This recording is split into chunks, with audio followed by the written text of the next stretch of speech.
Adam, it's time to thank some people who are on our side because we're on their side.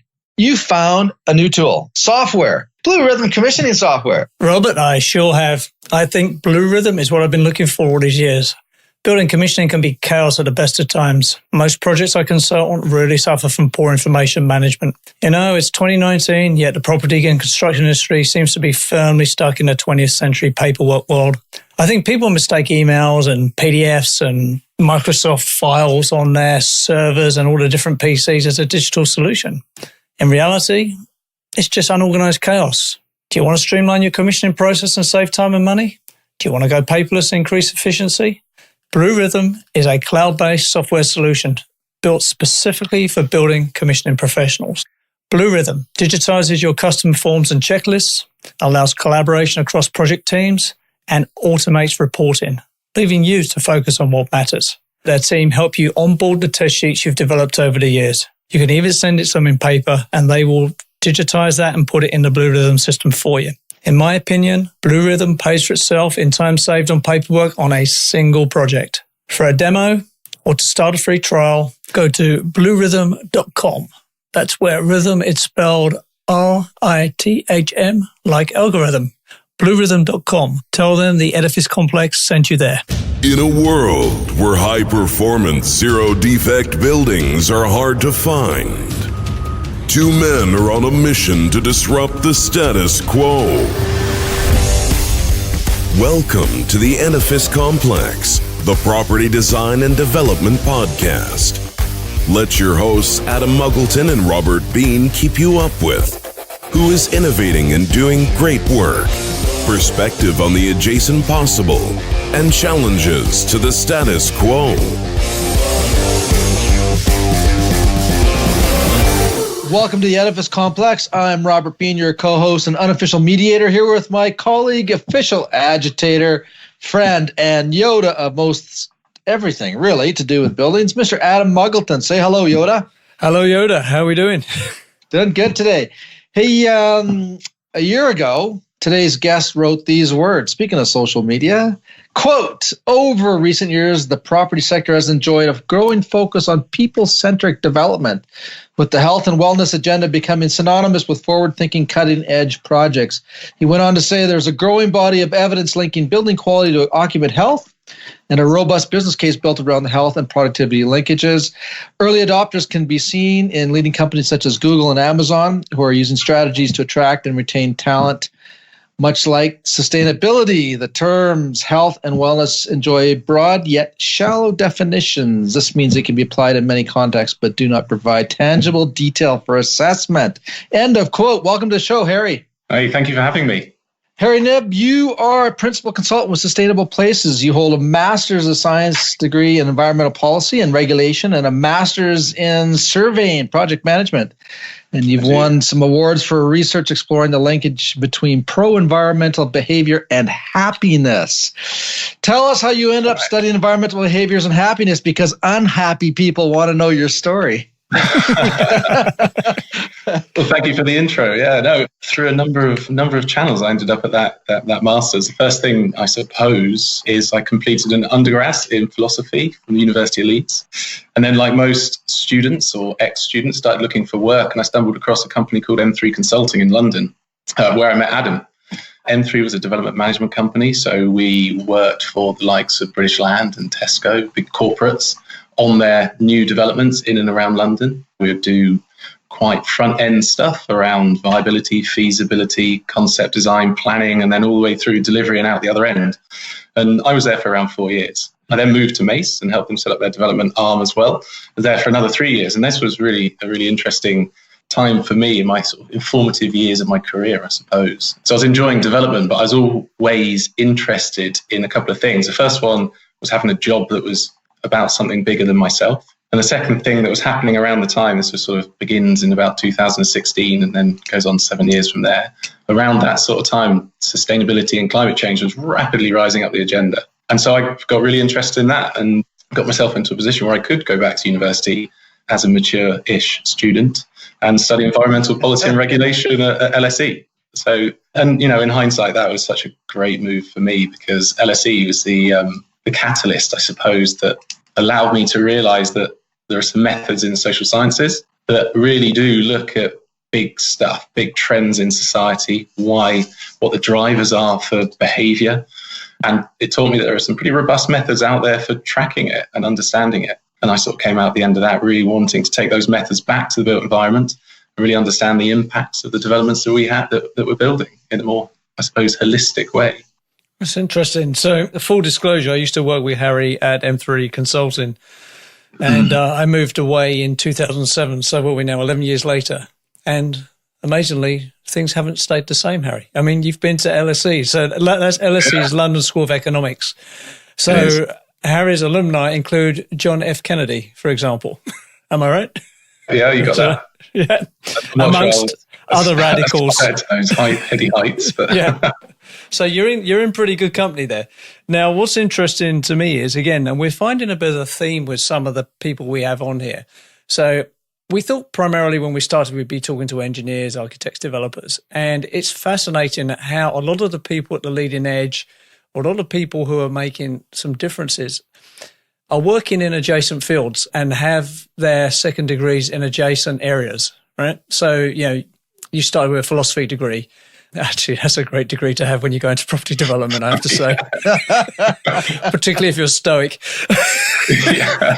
But, there's a very classic UK educational tract, which is PPE, politics, economics. Was it PPE, politics, philosophy and economics, right? Yeah. Most of the front bench at the government have that, and you're sort of a little bit in that club. But you sort of made that shift over to environmental studies at LSE. And those are two things, right? So you've got philosophy on one end, which is a great thing in terms of understanding the world and people's operating systems, let's say.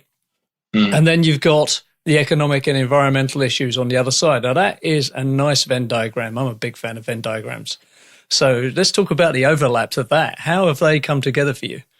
They have, I suppose, come together in that wanting to understand the big picture. So philosophy, when you study it, I find it fascinating because it really takes you back. It starts to challenge everything, doesn't it? I mean, Descartes was the one that goes, I think, therefore I am. And he got to that point by just reduction all the way back through, do I even exist? And the only thing he could say is, well, if I'm thinking, I must exist. Yeah. So that's great, isn't it? I mean, I just love the fact that you can have a thought experiment that takes you and gets rid of all the world you can see around you and takes you all the way back to this one little nugget of truth, which is about thinking. And you can't disprove that because you're doing it.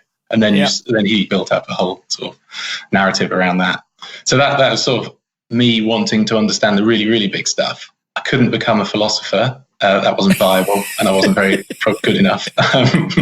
So I had to have a proper career. And actually, the built environment, I think, could do with philosophers. I think there's some great big questions out there, especially around social sustainability. Actually, how can you design schemes so that people are more inclined to talk to one another? So we've done some work this year I find it hard to say, the Loneliness Labs. So if you go www.lonelinesslabs.org, this is all about trying to defeat loneliness in London through development. A lot of developers in the UK, big regenerators doing neighbourhoods and above, they'll talk about building communities. It's sort of the mantra. And the Loneliness Labs really spins it on its head. If you're building new schemes, how can you make sure you're not doing stuff that's going to make people lonely? So, for example, if you develop a scheme where people don't feel like they're going to be safe, they're going to retreat from that environment, go into their homes, and they won't socialise. Or if you're going to build a scheme that's going to stop people accessing it because it's got accessibility issues, you've got somebody stuck on the third floor flat who's in a wheelchair and the lift breaks. Simple things like that. You're going to be isolating people from communities. But it can happen to the individual. It can happen to communities as well. If you build and Toronto's got the mega highway through it, hasn't it? I'm sure that's creating community severance from one side to the other. People can't get past it. Or smaller stuff like a canal, a river. People can't get across it. It segregates communities from one another. So you want to be designing accessibility into the scheme. So some really big questions. And I think the way we design and build our cities and our buildings can have some real impacts on our behaviours. And I did pull out a quote, and it's Churchill's quote, which is a classic. He doesn't quite mean it like I'm going to say it, but he said, we shape our buildings and afterwards our buildings shape us. Right. He was talking about the House of Commons because it got destroyed a little bit in the war and it's going to get rebuilt. And they were talking about, should the seats be as they are now, which is two opposing rows effectively, or should they be in a more of a U shape or circular or these sorts of things? And he was saying, no, we need it for the sort of politics we have in the UK. But actually that phrase, that sentence has been taken, and it really does influence a lot of people, I think. Once we've built these things, they're going to influence our behaviours. Only 5 skyscrapers have ever purposefully been deconstructed in the world. So once they're up, they're up. They're going to stay. And your behaviour is being changed because of them. And so what I want to do... Harry and Adam, I want to do the role play here, okay? So one of you is my mother, one of you is my father. I'll let you debate who you want to be. So, Mom and Dad, I've decided what I want to do. I want to go get a degree in philosophy and study loneliness. Yeah, you should go to Sheffield University. What do you say to me? So I'll be his mum. Oh, never mind, love. You go and do what you want to do. It's a good question. Yeah. It's a good question. I think that links onto a lot of things that are happening in education at the moment. So when I went through university, we had to pay for it. It wasn't free. We had to pay for it, but it wasn't as expensive as it is now. Yeah. And now the pressure on jobs and getting a job is so high that I think people are less likely to do philosophy degrees because they need to do vocational degrees to get the engineering or the architecture or the accountancy jobs out the end of it. And I don't know if that's necessarily a good thing. I think it's unfortunate. Maybe we'll see a decline in the arts. And just because you've done an arts degree, I think there are huge transferable skills. Critical thinking coming from philosophy into property development, just being able to rationalize an issue into a solution. Again, that's critical thinking. That's what you do in philosophy. So really useful transferable skills. I just, hopefully a lot of people will see that in employment. So you've hit a subject that's close to my heart there. So I think I'm a big fan of vocational degrees because they lead to jobs that pay, right? However, that, as you say, it can't be at the cost of other things, right? So if I was king for a day, come the revolution, who knows, right? Yeah. There would be, if you're doing an engineering or architectural degree, for example, or a surveying degree, there would be compulsory units called philosophy, economics, some of the ologies, right, that feed into that lateral thinking, right? Otherwise, you wind up with almost sort of engineering automatons who just sit there and, you can do a quadratic equation. Oh, good for you. Your mum's very proud. But really, life's a bit more than a quadratic equation, right? Or a bit of calculus. And that's what's missing in the engineering degrees and the architectural degrees. Architectural is a bit different because it's a sort of combination of technology and art. For me, architectural is art, right? But engineering is a pure science, for example. There needs to be something going on there. Philosophy, I think, is one of the most underrated subjects in the world, quite frankly. It's your personal operating system, right? We all have a philosophy. Yeah. Good, bad, or indifferent. So I think it was Tom Peters that, and man, this is going like decades ago, probably 20 some odd years ago, was talking about, the farm worker, the industrial worker, and how this all evolved. And eventually one of his comments, and I think it was him, I could be wrong, so sue me, but if I don't get the quote, if I don't attribute the quote correctly, but it was along the lines that the art or the creative person really will be the person leading the way. Their ability to imagine, to be creative, to find solutions that are different from the mainstream is incredibly important for the future of mankind. If we don't teach engineers, for example, or I don't know if you can teach creativity, but extract creativity out of the engineer's mind. I mean, creative solutions come from some part of the artistic DNA of that soul. Creativity, arts, philosophy, I think is as you said, is really important going forward. So, yeah. So the question is, are you creative with your philosophy? Yeah. There you go. Absolutely. Right. And there's one thing to be able to sit back and observe and comment, and another thing to actually then develop your own independent thought solutions, creative solutions, and then implement it. We talked earlier, Adam, about the word should. Yeah, my least favorite word. Yeah, and my least favorite cliche was thinking outside of the box. Thinking is a very philosophical thing. Thinking outside of the box, that's a philosophical discussion. But to do outside the box is another element altogether. Yeah, it's challenging. Yeah, right. So instead of should, must, right? Instead of thinking, do outside the box, right? Yeah, so Harry, tell us what you are doing outside of the box. So, I suppose I could attack that question from two angles. There's one thing that we're doing quite a lot on is around productivity. And I think this is hugely outside the box. So I'm going to go for this one. And this, again, is WSP and our team specifically thinking about some of the biggest issues we've got out there in the UK. And one of them is that since the economic crash, the UK's productivity has flatlined. And that's bad for quality of life, because if firms can't boost their productivity, they can't pay more money, which means our wages don't go up, which means our quality of life stagnates. Yeah. And so there's been a huge amount of effort going into resolving this. So we've got a national industrial strategy, which is all about productivity. That was launched a few years ago. And more recently, all local authorities and combined authorities and local enterprise partnerships have been tasked by the government at a local level to develop what they call local industrial strategies. So this is a borough, for example, thinking about how can we boost our productivity. And there's a lot of really good thinking out there about this. Lots of very good economists have done work on it.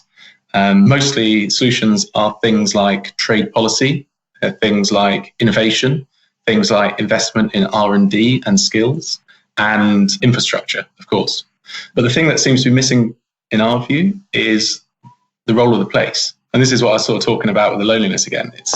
It's that so much capital gets spent building new towns, regenerating existing cities, building urban extensions. Nobody designs schemes, and concept design goes, how can I design this scheme so it's going to make the most productive place possible? Because that's ultimately going to impact business. It's going to impact citizen quality of life, residents, and those around it. And so what we're trying to do, and we wrote a white paper around it and launched it October last year in Parliament. What we want to do is just bring that to the fore and try and talk about the role of place. So in our mind, the four important pillars of a productive place would be the spaces. So the thing you need to understand about productivity is it's all about people, and the most productive people are going to go and live in those places where that are of the highest quality, where they have the jobs, but also, those jobs are going to be where firms are going to be in high quality urban environments. So what we're interested in is the public realm. How high quality is it? So that jobs or businesses are going to be attracted there in the first place. And also, how can it be designed so that it's comfortable and increases dwell time and then increases knowledge spillovers? Because you and I are going to have a coffee and talk about the business that we're doing and things like that. We think that health is a really important second pillar, because there's a huge amount of work actually. And I think it's pretty well known now that the environments or offices, at least commercial office, impacts your health, which then impacts your business's productivity. On average, people take 4 days sick off a year in the UK, and some research around healthy offices reduce that. So if you're going to make an investment, don't try and save, some money on energy or operation and maintenance. Actually develop your office so that it's healthier, so that people take less sick days, and that will be the biggest business benefit. So we think health in a macro scale when you're designing stuff is really important too. So that goes to indoor environmental quality. It looks at outdoor environmental quality, looks at water quality, being able to be active to reduce obesity and things like that. The next pillar, third one, is accessibility. So making sure that when you're urban planning, when you're planning your new scheme, you've got walkability in mind effectively, getting people out of cars. No one is going to be collaborative and in a car. They're going to be pretty isolated and they're not going to talk, and you won't get. And the whole thing about agglomeration, in cities, is that people have knowledge spillovers, and that's what drives economies of scale and more productivity. Resilience, fourth one. This is about future-proofing in light of future trends and shocks like climate change, technology, demographic change. And then the final thing, the E, is about engagement. So that's making sure that when you do new schemes, you're not going to just helicopter in a scheme that sort of butts heads with the existing community. You need to engage them properly. And that spells share. So it's a share framework that we've developed for developing more productive places.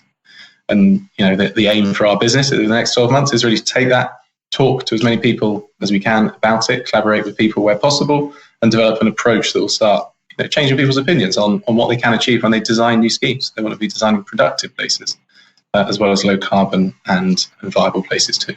So again, this is another sort of adjacent pillar, right? Spillover to property development. So have you got any active projects where this is being sort of applied in full or part? No, not to my knowledge. We, as part of the research, it took us about a year to write. We went out and did some consultation with the likes of Oxford Properties, who's a Canadian big development company. So they inputted into it. M3 inputted into it. A bunch of think tanks over here in the UK as well as Berkeley Homes as well. So they're all interested in it. And I think the next step is to take this further and develop a framework, something slightly a bit more quantitative, and start to engage local authorities too as they write their local industrial strategies. It's a bit technical, this bit, but as they write their local industrial strategies, and it really needs everybody to come together. You go, look, if you as a local authority want to build a more productive place, then we think this approach will do that. And then the developer would want to come in and say, well, actually, we're on board with this too, and we can design schemes to hit these targets. So that's our aim, next step over the next 12 months. It's a fairly fresh piece of thinking. I do think it's innovative. There is definitely a gap there. In fact, I haven't seen anybody write much about it in this sort of comprehensive way. The people have written about parts of it, but no one, as far as I know, has pulled it all together in this way. Yeah, when I think about one of our early broadcasts, we had Dr. Nick Clement on, who was with the Delos, the research group. Yeah, great. And they certainly address some of this. We've had Jerry Utilison on, who is one of the grandfathers of the USGBC LEAD program. He made a statement, which I think we should explore a little bit here, and that is that there's something like over 600, was it, Adam, 600 building programs? It was some number that was so big I couldn't get my head around it. And I tried to imagine myself being in the property development business, having to evaluate 600 some odd building programs and decide which one is right for me. How would you, so let's say I'm one of your clients and I've been shopping for building programs and I come across you and your brain and you start to give me a pitch. Why you over the other 599 programs? Why us? I suppose because and one of the great things about WSP is it's a global company. It's big, and we can, if you've got a program that big, then you're going to have developments all around the world. So we can sort of facilitate that with teams all around the world and pull it all together. But I suppose that doesn't make us unique. There are other companies out there that can do that. I would be interested in the thought leadership that we produce and write about. That's a differentiator, I think. Things like this, productive places, not afraid to take on big challenges and have a crack at it. I think a lot of companies wouldn't. There's something about Future Ready as well that's probably worth mentioning. So Future Ready is a program that WSP has that simply says the world is going to be different into the future. We're going to put a lot of effort into tracking those trends. And what we're going to do is when we design our schemes, our buildings or our infrastructure, whatever it is, and I think there is a corporate commitment to it starting next year that it will be implemented in all projects we do. We're going to design to today's code, but we're also going to teach our engineers and designers about the likely future scenario so that when you're designing schemes, you can have conversations with clients to say, look, if it's going to be 50 degrees in London by 2030 and your building is obviously still going to be around and operational at this point, do you think it's a good idea to put in XYZ mitigation? So that Future Ready mantra is pretty strong. It's pretty powerful. It's very simple as well, actually, in an approach. And, often the simplest things are the best. Well, certainly one of the things that what happens when there's so many of these building programs out there is you can develop paralysis through analysis, right? And so that's the negative side. But on the positive side there's the competitive element. And anytime you have competitive elements, then ultimately you have the winning teams start to evolve. And that progress is on a continuum, isn't it, really? And so maybe, 20 years from now, Adam, if we're still doing this podcast after a gazillion interviews, we'll bring Harry back on and his team will be the winning team. Yeah, and he can give us a virtual fly-through for his best development. Yeah. We'll have solved the productivity problem. We'll be on something else by then, though. You realize by then, Harry, you'll either have no hair or gray hair like Adam and I. Yeah, I hate to bring that apart, but that's what happened to us. We're actually only 20 years old. This is what a hard life in property does to you, man. It's true. But what was interesting when you were talking there, I was thinking about WSP's global reach, but what jumped to my mind was the tension between what developers want to provide and what local authorities and municipalities want to get out of them, right? There's always this backwards and forwards going on. And it's the same, it's pretty intense in the UK, and it goes on everywhere to some degree. But at the moment, I would say developers are delivering property, right? Mixed use property. But so the difference in sort of my career span, when I first started, British Land could just put an office block up and no one cared. Now they have to put office blocks up and social housing and mixed use, right? And that, I think, is going to develop further where the likes of British Land and Oxford Properties are going to move from providing property to providing lifestyles. I suppose it's happening. Their Story, which is their approach, their competitor to WeWork. So British Land no longer let space to WeWork. So all the media says, and they have their own offer. It's called Story. So that's them offering a lifestyle for workers. So they're going down the co-working route, right? And Regent Space, obviously 338 used to go, that has co-working space in it, which is Story, as well as some other places around London. So that fits in with so I live in a place called Oakville, just outside Toronto, which is a bit like living in, I don't know, Surrey or Richmond or something, right? It's a bit yuppies to the left and right? But there is a mall near me, right? So this is one of the nicer cities in Canada, and there's a mall, and it's dying slowly before my very eyes, right? Now, it's a massive mall, acres of parking because it's North America, right? So if it was me in my British Land head, I would slough off half of that parking, stick up condos. They've lost a massive anchor tenant, and I'd turn that into a co-working space. I'd stick a gym in there, loads of restaurants, and turn it into a lifestyle destination.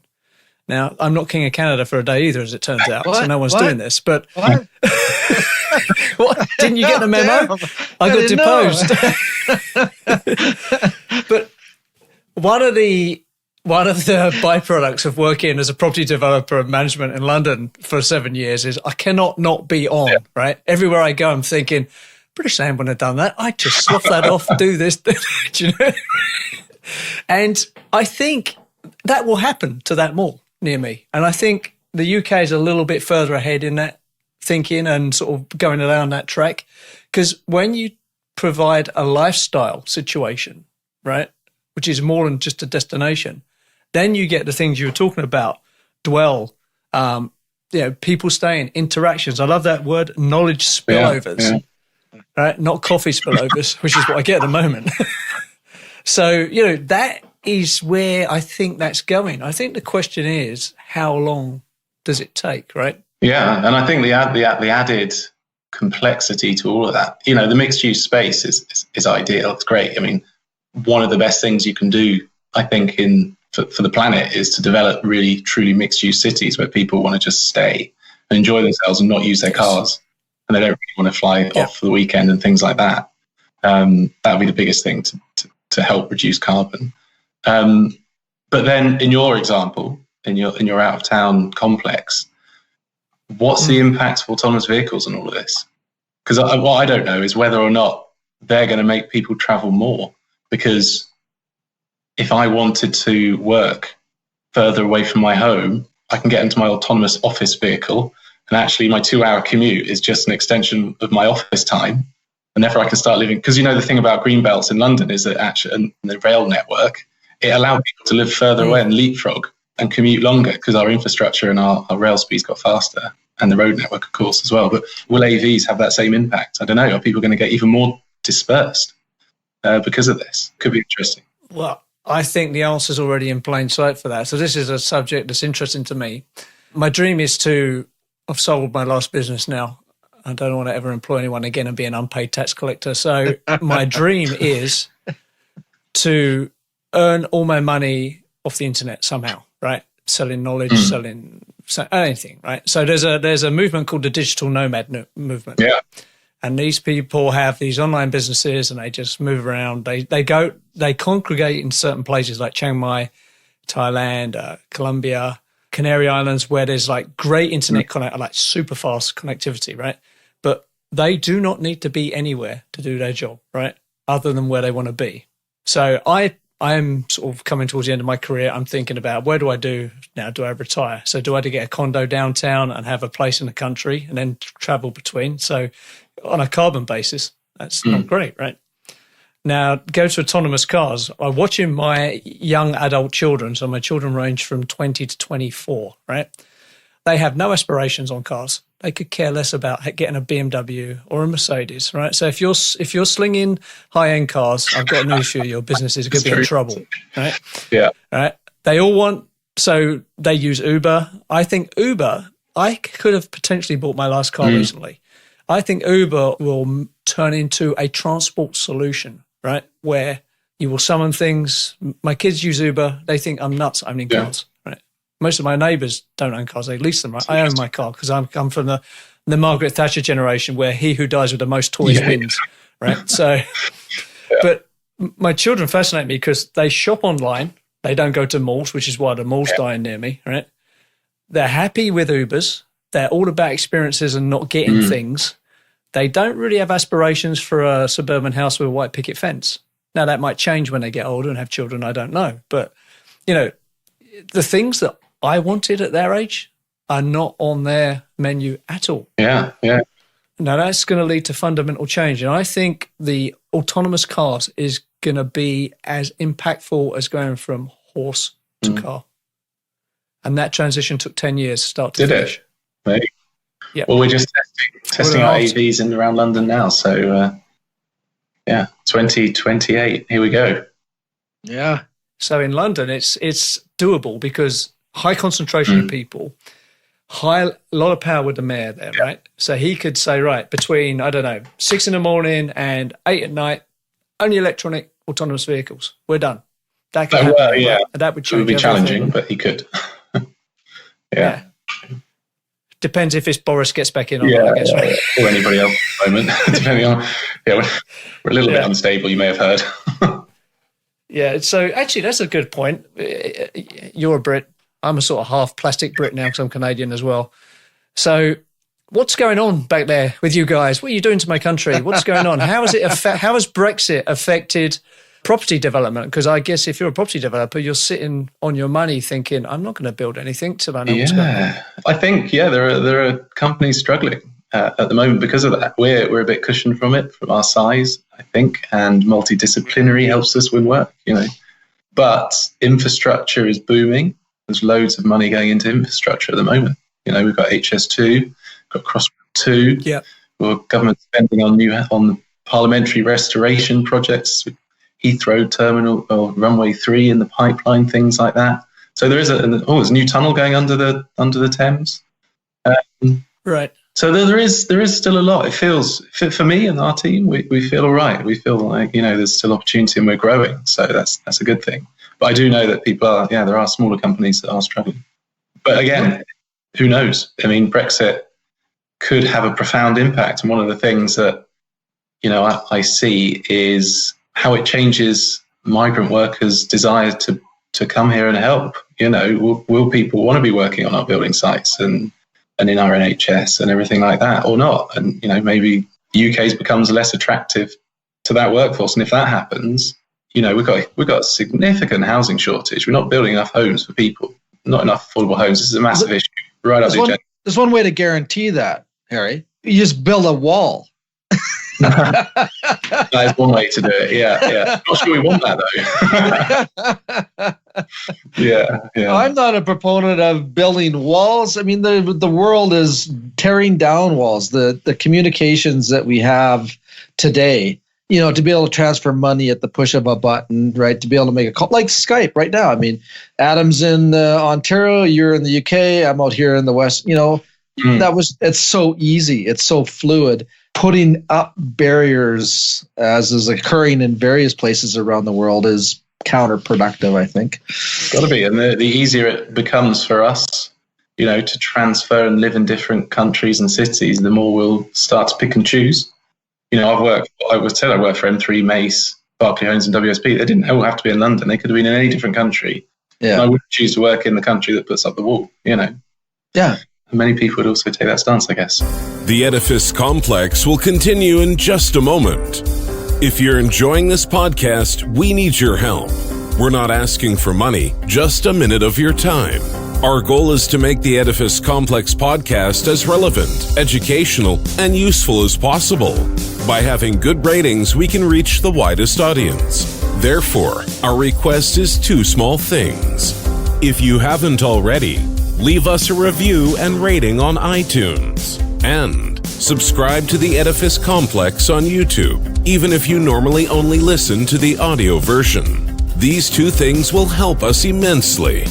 Also, if you would like Robert or Adam to speak, teach, or consult on your project or business, please email admin@edificecomplexpodcast.com.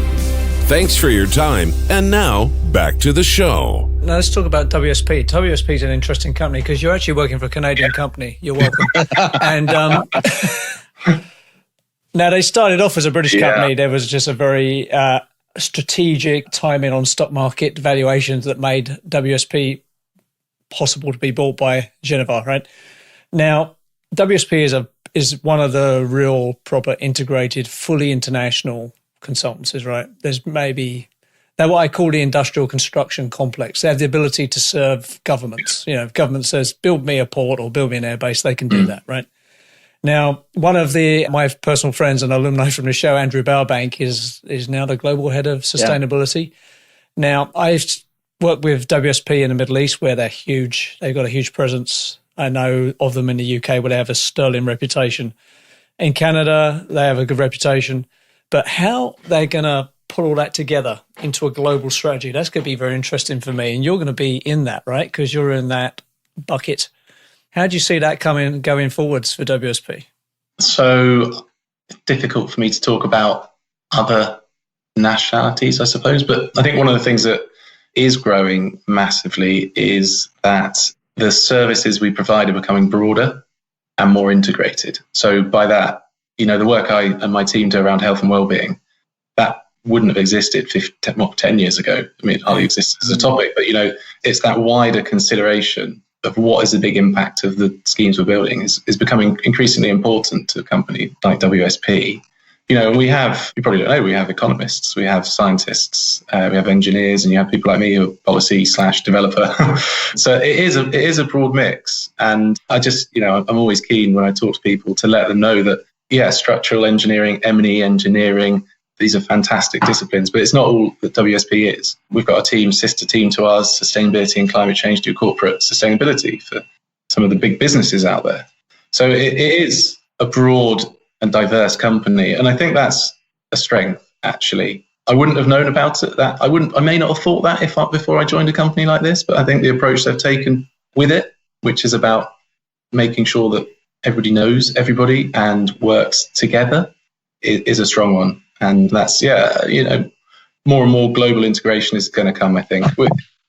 It's quite easy to know people in different countries in WSP and produce little networks. We have a health and wellbeing global network that we, one of the things we're doing at the moment is trying to certify a lot of our own offices for Fitwel.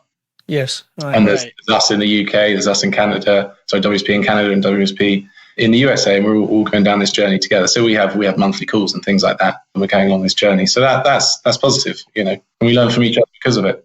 I think you're right. For big firms like WSP, one of the way they can differentiate themselves is with thought leadership, right? Mm. And that becomes it's a form of peacocking, but it's an important form of peacocking. But are all the specialists in your group like billable then, or are they R&D? So, like, if you've got economists, are they billable or are they? Yeah. So we would do your econometric study of business benefit if you're going to redevelop the south end of your town. What's the impact of business on that? We can do that, and that's what they would do.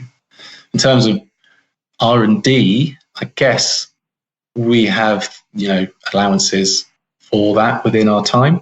Different people have different allowances, and that's just how business works. So you wouldn't bill that time. But you wouldn't have to be 100% utilized on projects. That's how it works. I guess the more senior you get, find out one day, the less utilized you will be on projects, and the more strategic you can be around R&D and business growth and things like that, I guess. Yeah. Let's hope, Harry, when you get to be one of those senior guys, that you prevent WSP from turning into an SNC Lavalin. Adam, right? I couldn't agree more. Yeah, could not agree more with that. I don't know, Harry, if you know who SNC-Lavalin is. No, I don't, afraid not. Yeah, it's one of Canada's largest engineering firms. So they're, in fact, a global operation. They're big. Yeah. They just had to do a wholesale change of their executive due to impropriety and are now being sued by many governments for some of their actions.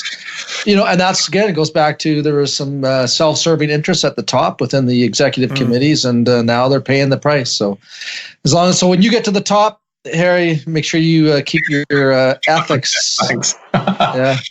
Yeah, be stoic and be clean is how I would say describe it.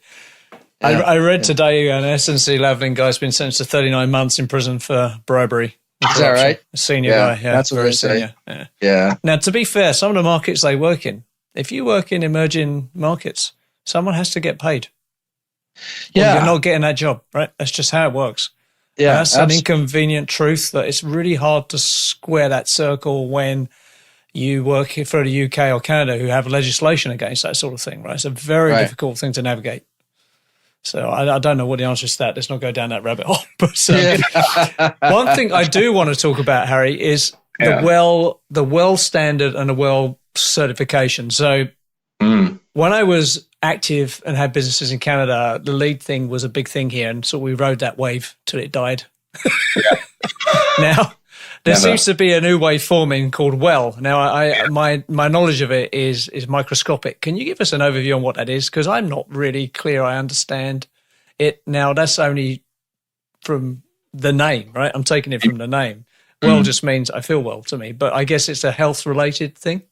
Yeah, that's what it is. It's all about how it's mostly focused. I mean, originally it was focused on commercial office. It's how can you design your office so that's going to improve people's health and well-being, or at least not diminish it. So the sorts of things it would be interested in is air quality, water quality, whether you're going to get the right food, whether you're going to get the right light so it doesn't impact your circadian rhythm in any way negatively, whether you're going to be able to get up and exercise, if you get too hot or too cold, so your thermal comfort's really important. So these are some really well-established engineering principles we're talking about. This is about indoor environmental quality, a lot of it, acoustics as well. But then it also talks about things like materials and where that's going to off-gas any VOCs negatively impacting you. So what's your specification? And then it starts to go a little bit broader than that. And this is kind of really where I think it does well, actually. It talks about, whether or not there's any beauty in the building, whether you've got the stairs in the right place so that when people come in, they're greeted by, like a grand Georgian staircase, and then the lifts are behind it, rather than the lifts in front, and then the staircase is through 7 or 8 control access doors that you never use, because you want to be tackling big challenges like obesity. To get people moving up and down stairs, that's a really simple way of doing it. Whether you've got enough breakout space so that people can actually get together, like the Scandinavian fika, they can have coffee together, they can break out and have lunch together. The social spaces and offices in Scandinavia are much bigger than in the UK. So the WELL standard would call for 25% of everybody on that floor plate to be able to go and sit down at any one time. So then if you're going to be seeking compliance, that's a real consideration for your master planning early on. If there's, how big does your building have to be to fit that? Maybe it has to be bigger, or maybe fit less people in it. So is it like LEED in that it sets aspirations and targets and you can pick from a menu? Yeah.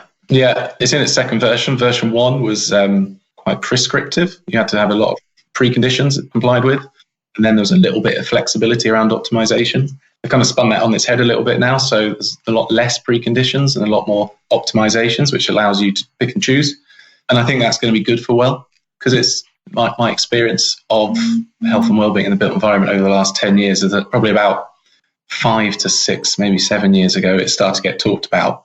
That rhetoric has ramped up and up and up and up and up until it's absolutely pervasive now. You can hardly go into a meeting without hearing the words health and well-being. And now instructions are following that. So we do a lot of gap analysis for developers, so that if they've got some existing stock or they're building a new office, they want to know, are they in compliance with this standard, either that or fit well.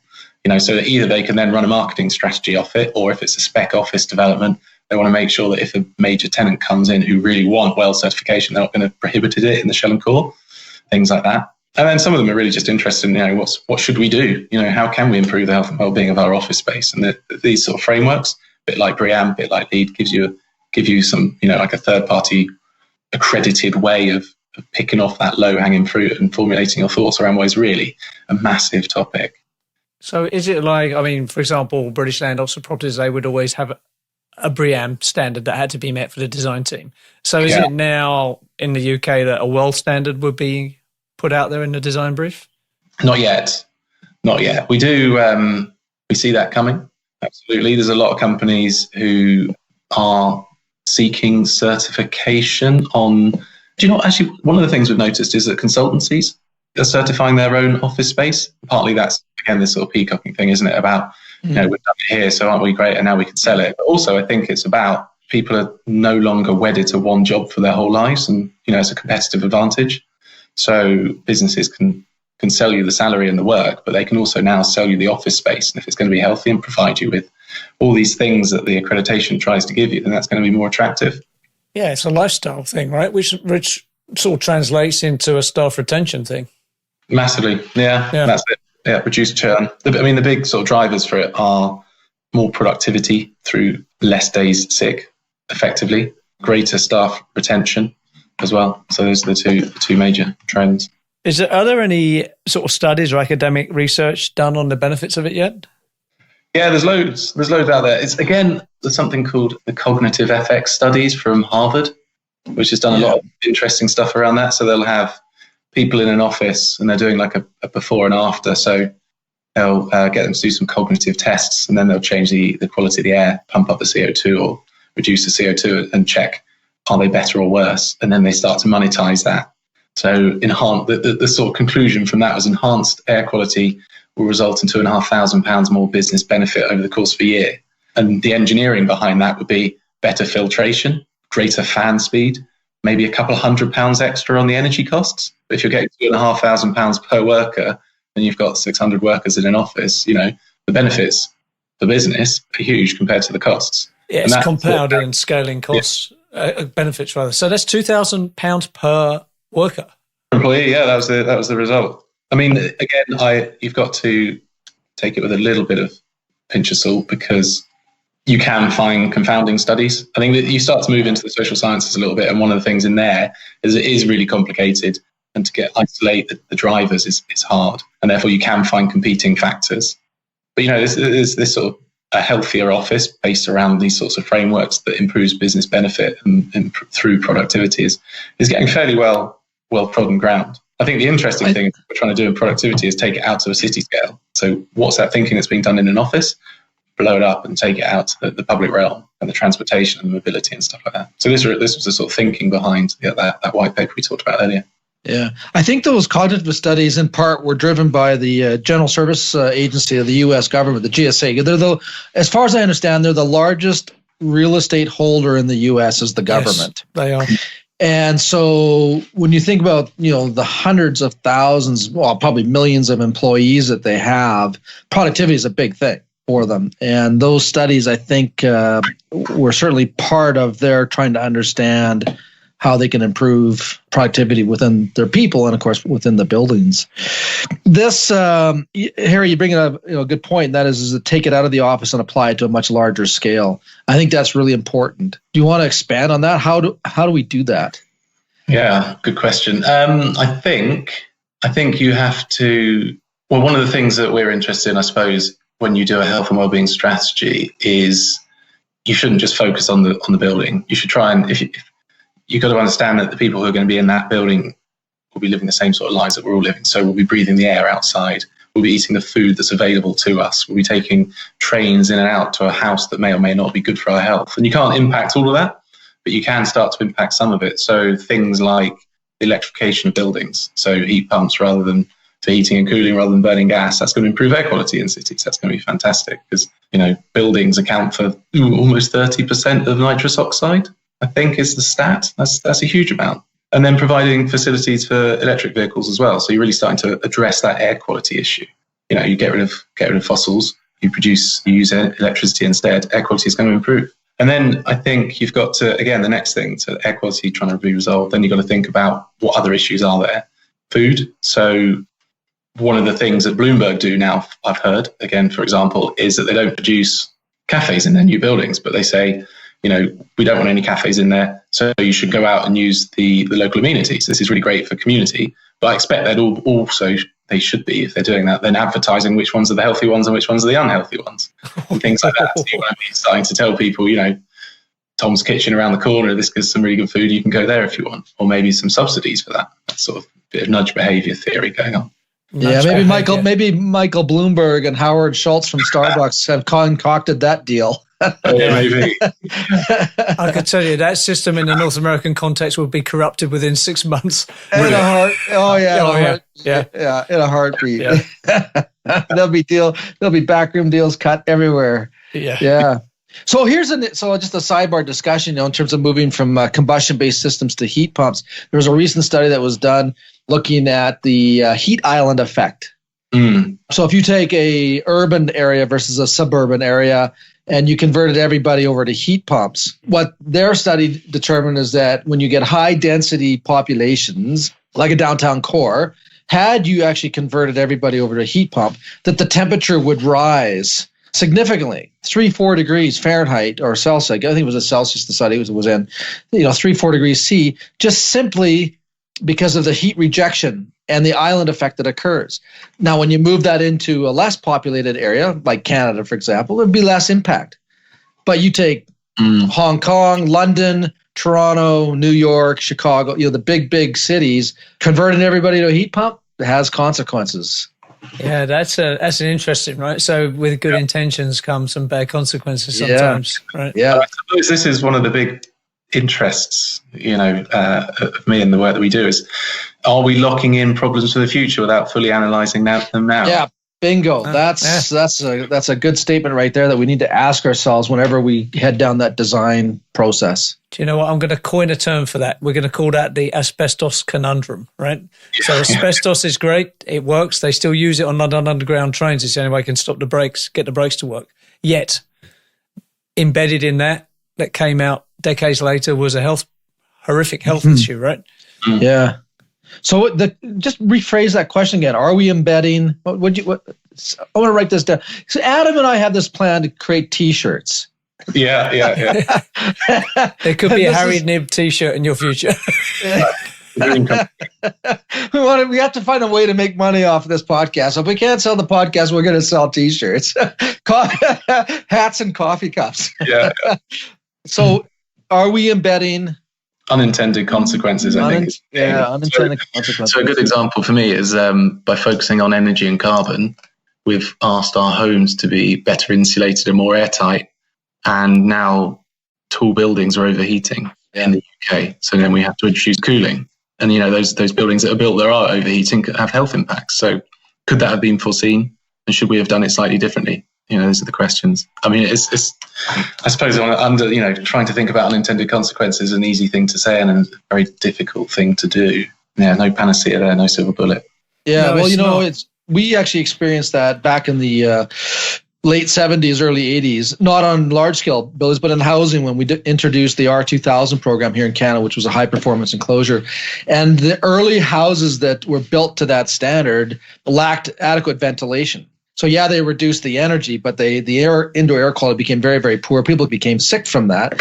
And so then we had to increase the ventilation rates, and then thus the evolution of ERVs and HRVs came about. So that was an unintended consequence that had health impacts. And so did we today when we build buildings, that high performance buildings, and can we say that, we didn't know? Well, I don't know. There's a lot of lessons in the past. We had a guest on, Marcel Harman, who was an anthropologist and studied evolutionary theory. I think if you actually studied the past, those lessons are there. We just have to look at them, make sure we don't do them again. And so I'll be interested in knowing whether we're doing the same thing socially by building the schemes the way we do. And behaviors that are going to be negative for us in the future when we could have been doing it in a different way. And then I love the fact that you guys have spoken to an anthropologist, because I think, again, that's another thing, that sort of cross-sector collaboration and learning is something that misses a little bit. And, I've been involved in health and wellbeing for 3 or 4 years now, and I've talked to, people who are ex-nurses, ex-doctors, and the wealth of knowledge that they have is just amazing. I'm a built environment person. I'm not a health person, but coming together with somebody who has that health knowledge, the outputs are just so much better, So. You think about it. Sorry, go on. Go, Robert. Yeah, I mean, if you look at, and particularly the UK, if you go back into the 1800s, most of the early research work on indoor environments and health were written by the physicians. And primarily because they were out doing house calls. They were seeing the squalor and the poor indoor environments and the bad food and, the cold, damp environments. And of course they understood. But even before the 1800s, there was Hippocrates, right? And, and there was parts of the society back then that thought he was, evil, suggesting that hygiene was the contributing factor to people's poor health back then, right? And yet, you know what? He was right.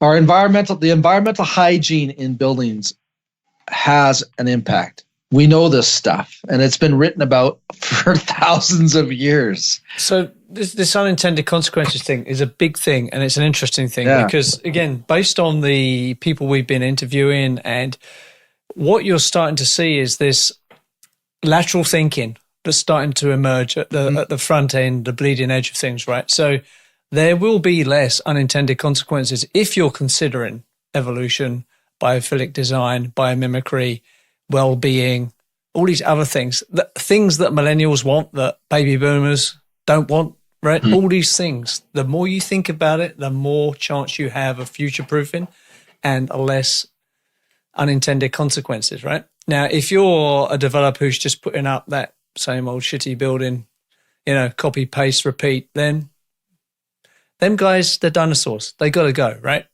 And the market hopefully will get rid of them. The trouble is there's tons of them in North America, unfortunately. But because over here, Harry, it's different, right? In the UK, you've got rights and lights. You've got all these things you have to tick. Over here, man, there's just stick that building up and get the tax roll running. Really? That's all that matters, baby. Yeah. What's the planning policy? How stringent is it? Nothing compared to what you're used to. Okay. Yeah, but but there is, and we talked about the analogy here is that there are buildings, thoroughbred buildings that now exist in North America that people can make comparisons to. And so if you think about, if you go back in the old days, where everybody in the township rode donkeys, that was the accepted mode of transportation until somebody showed up with a stallion. And now they realize just how much of an ass they've been riding for how long, right? Well, we have enough ass buildings out there. Or we have enough stallion buildings out there now that we can realize just how bad the buildings are that we've been living and building in. And then, so there is that, but those are voluntary programs. They're not legislated. It's not required. It's, it's the peacocking, I guess, in many ways. Both you Brits use that term quite a bit. Is there something about the UK and peacocking that I should know about? Or? We're a small island with a big footprint. We must show our stuff, right? Aren't you done with that? I mean, you conquered half of the globe, and then you started to retract and give people back the land that they owned in the first place. No. We're very much done with that. Listen, this is my theory on Brexit, right? Britain should join Canada, become extra 4 provinces of Canada. Canada's already got the free trade deal, right? Boom, done. Problem solved. Same queen, same people, same culture. Nailed it. You're welcome, UN. So. Is that a phone drop moment? Yeah, I think I've just dropped the mic. I'm just going to go out and headbutt Boris Johnson now. So look, we're coming on the hour. I want to wrap this up. But again, this is an interesting discussion because the days of just putting up rubbish are coming to an end. They really are. You can see it, right? The days of the dodgy developer doing a backroom deal with the local borough, getting his piece of crap building up and it's sitting there for decades is going away. And this is the problem with buildings, right? Horses to cars took 10 years. It was rapid, right? Because the legacy of horses, the lifespan of a horse is short, right? 6-10 years, right? Lifespan of a building is 50 years. This is why change takes time in the built environment. However, we're interviewing someone soon, another Brit who's gone to America, who's involved in modular construction. Yeah. That is going to be one of the difference makers, in my opinion, in speeding up this change and getting rid of the old boys who just put up rubbish. And you all know who you are out there, right? See, we can say that now because we're at the end of our career. We don't really care who we piss off. No, exactly. They're not our clients anymore. Harry has to be on message. You and I can be crazy. It's all good. That's right. That's right. So Harry, we always wrap every podcast up with some sort of fast, rapid fire questions to our guests. There's no wrong answers, but there's no phone a friend. Okay. Okay. So I'll kick off the first one. And this is interesting getting your take on this because we're getting the UK take here and we're getting a relatively young person's take compared to me anyway. So what would be your advice for a young female graduate in STEM moving into the built environment industry? Think big and have big aspirations. Yeah. I think that the industry is changing and there's opportunity for everyone. And there's some fantastic role models out there too. Yeah, I agree with that. So if you want to spit out a name or two, feel free. But we interviewed one on our podcast called Holly Chent. She was awesome. I'm so out of touch with the UK. Who are the role models in the UK? Jane Richards from WSP and Structures and Rachel Skinner from WSP, also more in transport. So fantastic role models. Big shout out to them too then, for sure. Robert? Yeah. Well, I always like asking the questions about the practitioners, the young students at the engineering levels and the architectural levels. If you had words for them in the design of buildings, what would you say? I mean, you're studying an area that obviously integrates architecture and engineering, and their influence is going to affect however long that building exists. Yeah. Hundreds of years. What's your words to them? Put the staircases right next to the front door. That's a big one. That's a mic drop moment, man. Yeah. You nailed that. Thank you. Yeah, and everyone loves nature. You can't go into a building that has too much nature inside it. We're naturally attracted to it. There's not enough of it in our cities. So go for it. Go big. There you go. Biophilic design. Boom. Mm-hmm. Nailed it. Okay, I'm going to throw one more thing out there, and it's a bit of a hot topic for me. I could get triggered at any minute when you start speaking. So the Internet of Things. Yeah. What's your position, or if you feel like it, the WSP position on IoT? But it's here. It's coming. It's the future. We've got a new guy, head of smart buildings, who's doing some really great work around this, and it's fascinating to hear him talk about it all, how integrated it's going to be, how much easier our use of these buildings is going to be in terms of where we work, how we work, how much better for us it's going to be. And it's hugely impacted, linked to health and wellbeing as well, all this Internet of Things, interventions and techniques. And I think, just sort of philosophically, again, it's about giving us the data on which we can make robust decisions. I think that's the big thing for me. At the moment, we make decisions on buildings without that data a lot of the time. And I think once we've got this, we're going to be better at doing that. So it's ultimately going to lead to an optimized environment for us in our buildings. Do you think that requires mass surveillance, though? Because that's one of my hot buttons is I don't want people knowing the ins and outs of what I'm doing. I think there will be offices that do have those sorts of things because they'll be really interested in knowing how people are using the space. So they'll have, people recognition cameras that may be a little bit blurred or something, but they'll know how many people are in that space at any one time so that they can reduce it to make it, more viable, or they'll know if the meeting rooms are actually full the whole time or not. So those things I think need some sort of recognition, whether it's a camera or something else, I don't know. But yeah, I expect there'll be businesses that do go down that model. It's kind of a loaded question. I mean, you certainly spoke to some of Adam's concerns, in terms of the data and operating systems. But we were talking earlier about how for some people, they see the Internet of Things as being the holy grail, the solution for bad buildings, ignoring the fact, in case of Adam's experience, poor assemblies of HVAC systems in the terms of architecture, poor architecture, overglazed buildings, insufficient window coverings, bad choices in interior finishes. These things are not solved by technology. They're solved by fundamental principles in proper design, proper material selection, proper assembly of systems. And the Internet of Things won't solve any of that. And so if we're using the Internet of Things, the IoT, as the leading story here, we won't fix anything that we've done in the past that's evil in all things architecture. Yeah, I agree. Fabric, the fabric first approach, isn't it? Yeah. Build it right and then embellish it with the IoT, not the other way around.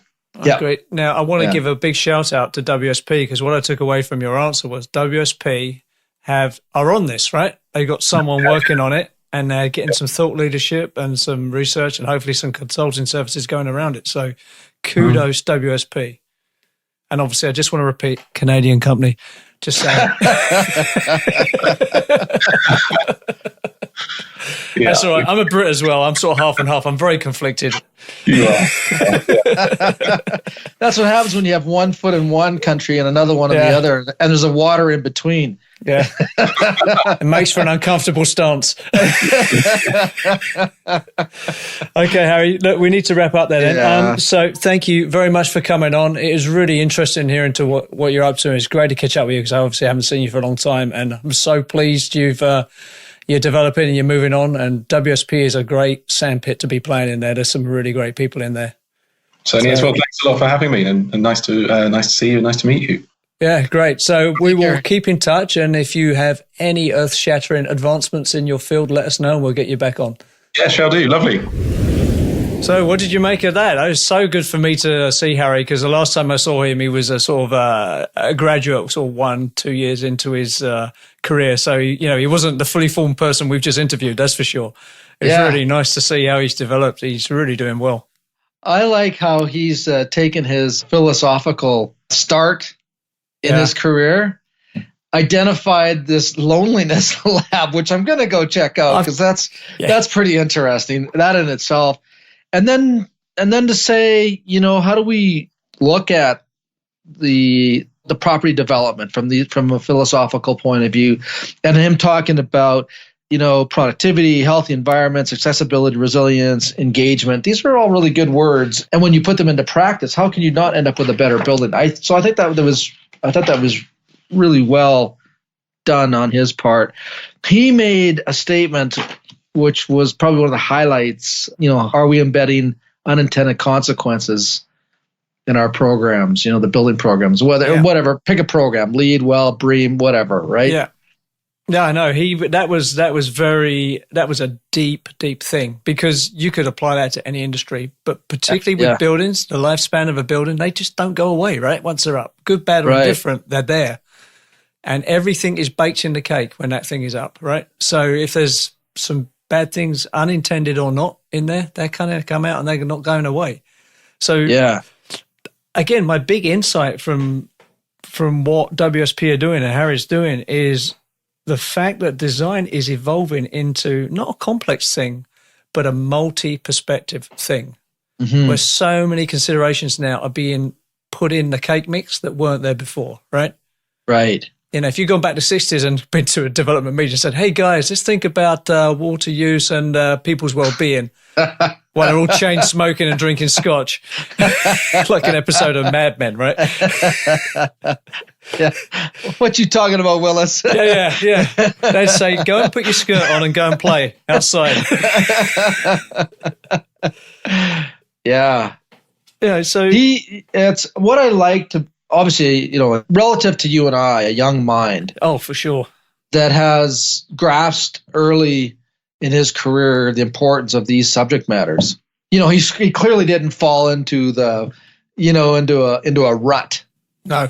He was allowed to expand his thoughts and then be able to explore that and now bring that back and put it into practice. That's a value. I don't know if he knows how valuable that is. Maybe you sort of don't know what you don't know when you're young, right? But yeah. The thing I like most about Harry is that he's got a philosophy degree. I love that about Harry, because that is unusual, man. That gives you a bit of perspective that other people don't have. That's a competitive advantage, in my opinion, right? Yeah, sure it is. Yeah. So it goes back again to your Venn diagram, your life Venn diagram and the subject matters that you've studied, right? Yeah. He who has the most Venn diagrams in terms of subject matter at the end of the life wins. Yeah. Unless of course you're a hedonist like yourself, where you want, cars and boats and houses. That's, The problem is I'm just trapped in the as a Thatcher boy of the 80s, just need my toys, right? Yeah. But you brought up and we discussed it about your own kids or the current generation coming up, where material things are no longer as important to them as it was to our generation, and that life experiences, lifestyles is important, and which is what Harry talked about. Lifestyle, in buildings, right? So I saw the beginnings of that when I was coming towards the end of my last business. So at CDML, when we hired people, they go through 3 interviews, right? Because there's like, are you technical? Are you crazy? You're trying to get that all sorted out, right? And then when we got down to the last interview, it was really about, will they fit with the team we think we're going to put them in, right? And one of the things we always used to offer them was, by this time we wanted to make an offer, right? So the offer would include, what laptop do you want or desktop? Do you want a Mac or PC?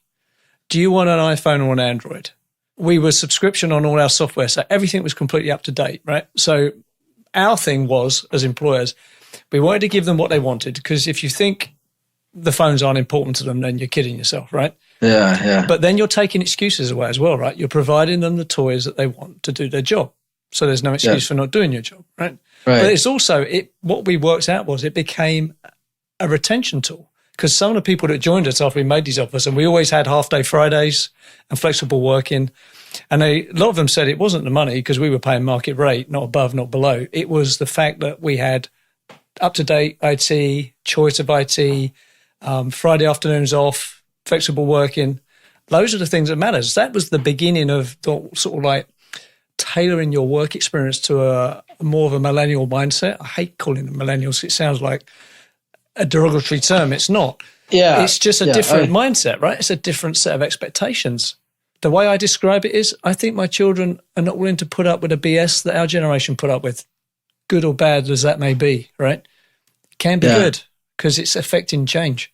Yeah, and the whole material thing is a dangerous path to go down. I mean, if you accumulate these assets or liabilities as they ultimately become, you buy a big house, you have to paint it, right? The plumbing eventually is going to fail, so you have to fix it, right? You buy a boat, eventually it needs to be weatherized, it needs to be serviced, right? So all these assets become liabilities. Well, if you're wealthy enough that you can provide or you can maintain the value of that asset by subbing the maintenance work out because you have the money to pay for the maintenance work, it's not an issue. But that is such a small percentage of the population. A lot of these kids have seen our generation get tied to these assets that become liabilities, and they don't want to deal with the liability part of it. They don't want to have to worry about fixing up the house. They don't want to have to be worried about repairing the boat. They don't want to be worried about doing tune-ups and oil changes and all that kinds of stuff. And I, what? Kudos to them. Yeah, I agree, 100%. I always say a house that you live in is not an investment. Here's why, right? Investments make you money. My house costs me tax every month. It costs me maintenance every month. I had to change the path recently. That was another $4,000 that went up in smoke. Yeah. Right? So that's not an investment. I have investments in my portfolio account. I don't have to put paths on them or pay tax on them, right? Yeah. They pay me dividends. That's an investment. So, we've all been hypnotized with this 1980s mindset of buy a house and it'll always go up. In some markets, that's true, but that's demographics. As the baby boomers retire, you watch that demographic trend reverse. I believe my kids will grow up in a world where the thought of owning a house that goes up in value will be laughable. Yeah. But, I am a crazy person. Well, but, there are examples of that all over the world. If you look at what happened to Hawaii, for example. Yeah. Today, people, children, today's and yesterday's generation can't afford to live in some of the cities. It happened in Vancouver. It's happening in parts of Toronto. Yeah, Toronto's out of control. It's crashing at the moment. And that's a good thing, in my opinion. Yeah.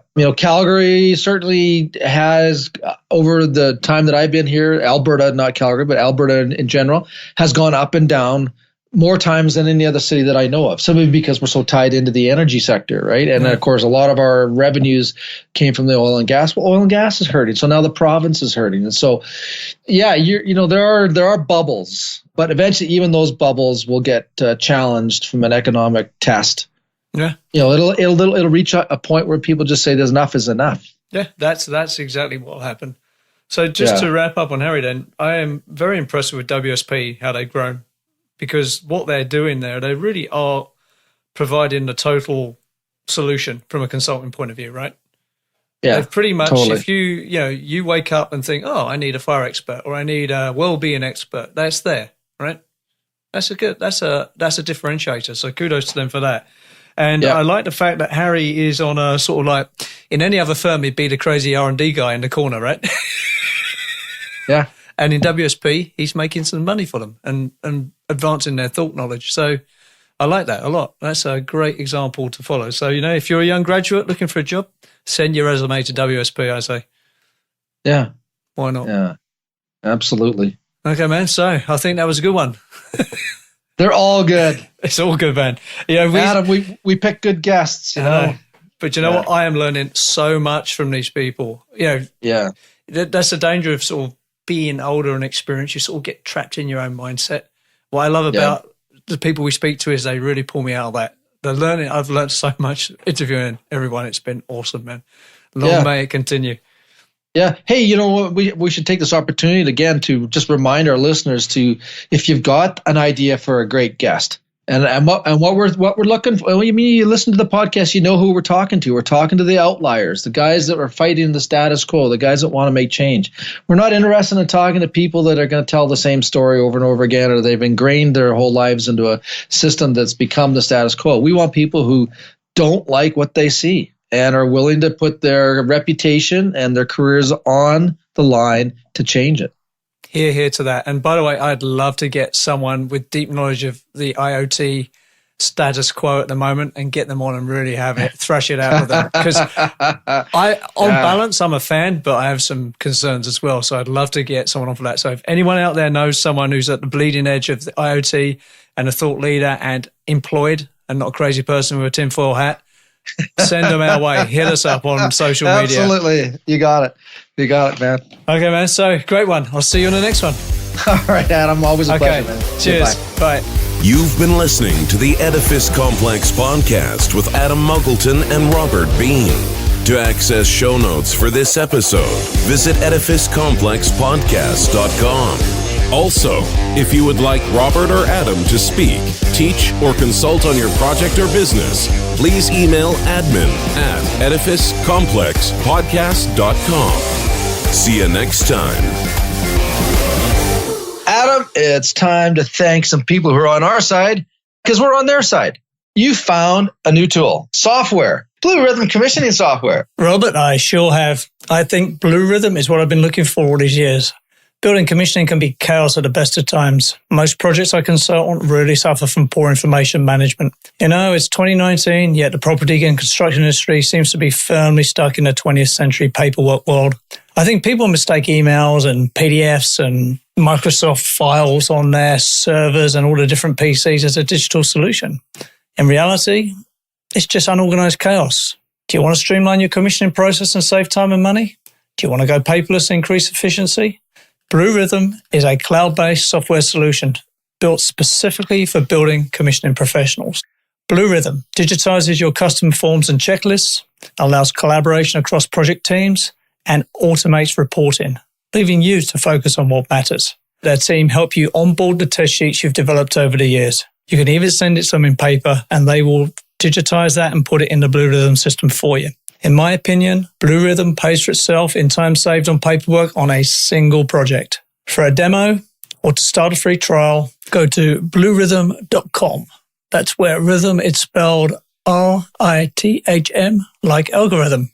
Bluerhythm.com. Tell them the Edifice Complex sent you there.